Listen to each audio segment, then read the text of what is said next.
So to me, your back has a threshold before it hurts. And so waking up first thing in the morning, one of the biggest ways to get it closer to that threshold where you're gonna have an incidence of back pain is to get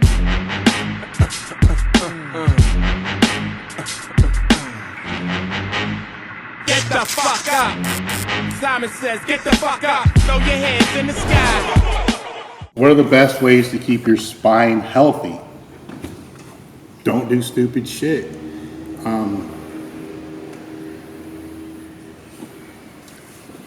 Man, that's such a... I think quality of movement. Yeah. So, I mean, I know that sounds super vague, but using like sound daily movement strategies, making sure that your movement, you know, if you're a power lifter, that you're not just walking in the gym, throwing 135 on the, oh my God, sorry guys. I remember, so I get back, but real quick, I remember one day when we were training at Westside and you were late because there was an accident and you came in and I think there was 200s on the bar and Louis was like, get in and squat. And you were like, I gotta warm up and do all my stuff first. He was like, God dang it, if you can't squat with 400 on the bar when you walk in, you shouldn't be training here. I never forget, you were like, so you fucking get in and squat. so you squatted, which is maybe why you have a new hip. But yeah.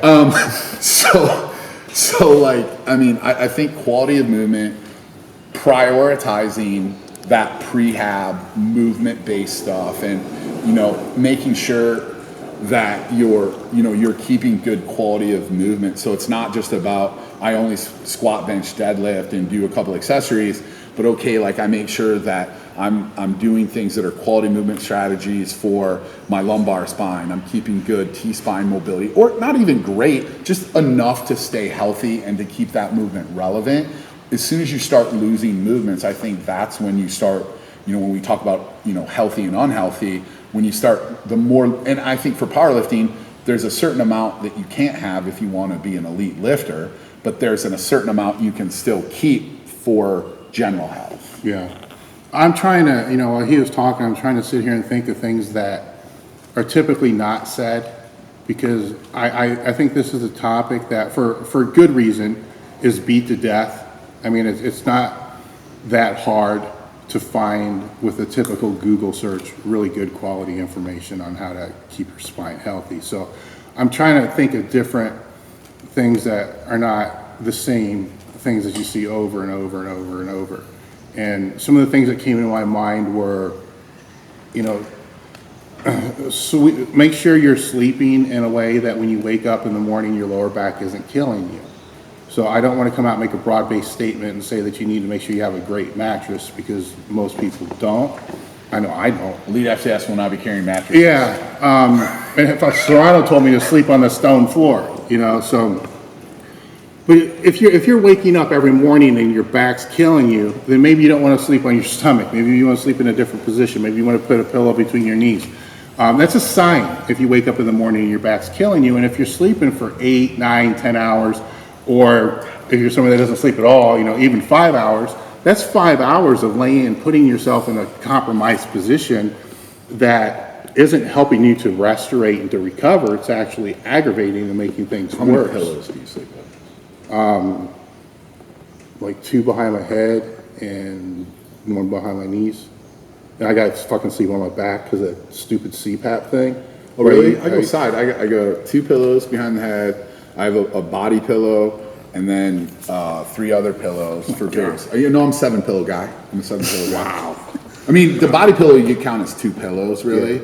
So, but if you count as 1, it's 6. But I'm a solid 7 pillow. So I was a stomach sleeper for years. Never bothered my back. I figured if I had a big enough belly, it was going to keep a neutral spine position anyhow. The fucking CPAP thing, I had to learn to sleep on my back. I go side with fucking nightmare. One thing I will say, which is the dumbest, it sounds stupid, but I think when we're talking about spinal health, one of the most overlooked things, and maybe not overlooked, but it's just one of the simpler things, is that when you are sleeping, hopefully you are getting 8 hours of sleep, your spine, your discs are not under compression, and so they actually start to hydrate and fill up and take up a little more space. So first thing when you wake up in the morning, your discs are the most hydrated for the day, which also means it leaves the least amount of space. So when you get out of bed in the morning, one of the big things I teach all of our adult clients, because the kids don't give a shit, they don't listen. But for our adult clients, it's one of the basic movement strategies we teach them is that when you wake up in the morning, you don't want to increase so to me, your back has a threshold before it hurts. And so waking up first thing in the morning, one of the biggest ways to get it closer to that threshold where you're gonna have an incidence of back pain is to basically roll straight up first thing in the morning. So, when people wake up in the morning, you should always roll to the side, swing your legs off the bed and sit up to the side, because that's very healthy for your lumbar spine and it doesn't, eat at that threshold. Whereas some people wake up and they sit straight up like you would in a sit up, but first thing in the morning, it's a lot different than at 3 o'clock in the day once you've had that pressure of gravity, and those discs are taking up less space. So that's just a simple thing that we teach all of our clients that, it doesn't go to necessarily spine health, because when you have T-spine and cervical spine, I mean, the spine is not just in one spot. And so, but that's one of the things for the lumbar spine that we teach our people. Something that I've built into my training, and when I advise other people on their training and help program for powerlifters for their training, is powerlifting is basically a sport and a training methodology that happens all on sagittal plane, And so your discs are under compression in everything that you do, from the bench press to the squat to the deadlift for the full training cycle. And this you're training for a meet, 12 weeks, 10 weeks, 16 weeks, whatever it is. That compression is increasing, over the period of the training cycle. Even with deloads, there's still going to be that spinal compression. Where what we used to do at Westside is, with the max effort work, every third week we'd do belt squats, which was kind of more traction than it was used more for the traction than it was actually used for the strength. And I just kind of took it a step further, because the people I was working with years ago, I wasn't able to put into a conjugate system because of the time restraints. So I had to use more of a block type of training strategy. So after the meet, I came up with this rule that for 6 weeks, they couldn't put a bar in their hands, and they couldn't put a barbell on their back, because I wanted to deload from all that spinal compression. So if you can't put a bar on your back, you got to become more creative. You're going to end up walking lunges. If you got leg machines, you'll use the leg machines. Front squats to me were kind of the bar on the back too. And if you can't put it in your hands, you're not going to barbell bench. You're going to dumbbell bench. So basically, it was a long period of deload to be able to build more muscle, to become more creative. Yes, they're going to lose a little bit of strength, but you came off of a meet. There's going to be a loss of strength anyhow. And from that, I had a high degree of success, because you just got to factor in a couple more weeks before the next training cycle to get to the starting gate, because of that time that you had off. But there's no back issues whatsoever.